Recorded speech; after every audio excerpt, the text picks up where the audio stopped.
Hi, magandang araw sa inyong lahat. Welcome ulit sa aking channel and sa FB page na ATTY Elvin. And doon naman sa mga bago lang mapanood ng video ko, welcome. And I hope may mapulot kayong mga impormasyon dito sa mga dinidiscuss, Sa ngayon, pag-uusapan natin ngayon tungkol sa motion for reconsideration sa isang labor case. Ang topic natin ay galing sa question ng isang subscriber natin na nag-file daw sila ng MR ng kanyang abogado at kung kailan daw lalabas ang resolution. Bago natin i-discuss yan, shoutout muna natin ang ating mga masugid na followers and subscribers.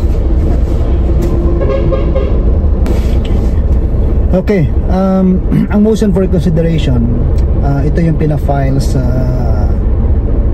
commission, kung nasa appeal na kayo nito, kasi walang motion for reconsideration ang decision ng labor arbiter o kung anumang order ng labor arbiter, prohibited pleadings, normally yung mga MR na yan sa level ng labor arbiter.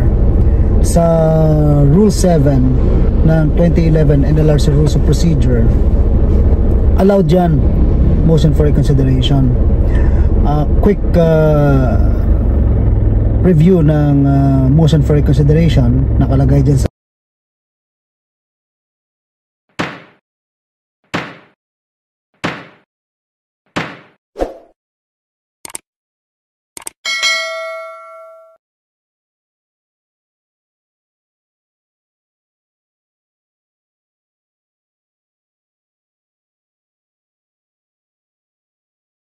Section 15 na as a rule ang motion for reconsideration shall not be entertained.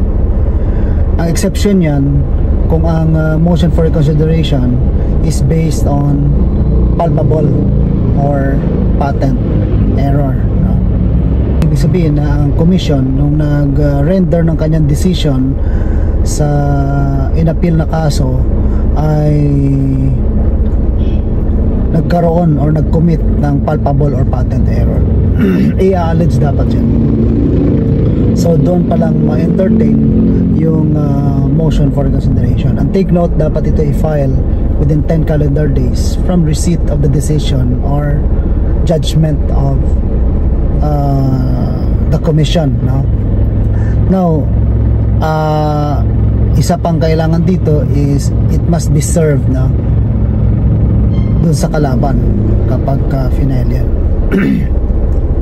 Now, yung rules also sinabi dyan na isang MR lang or motion for reconsideration ang pwedeng i-file.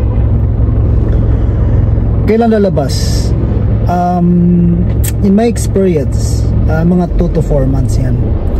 Wala naman nakalagay sa rules kung kailan i-resolve yan, pero yan ang experience natin. Ngayon, just to have an overview sa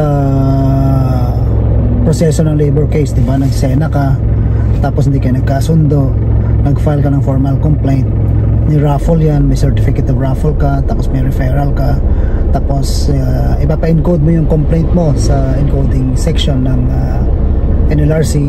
Pag na-encode, ma-raffle kung kaninong arbiter, dadalhin mo yan doon, tapos lalagyan na yan kung kailan ang scheduled hearing or mandatory conference, conciliation mediation conference dyan kay labor arbiter.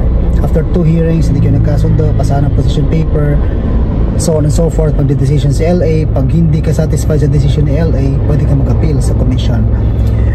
Pag nag-appeal sa commission, hindi kinatigan ng commission, doon ka nag-MR. Okay, sinabi ko yung proseso para nakikita ninyo kung saan stage ng kaso sa labor nagkakaroon ng MR or motion for reconsideration. So guys, if there's any more question regarding dyan sa issue na yan, let me know sa comment box. And of course, thank you for watching the video. and I hope to see you in my next videos. God bless.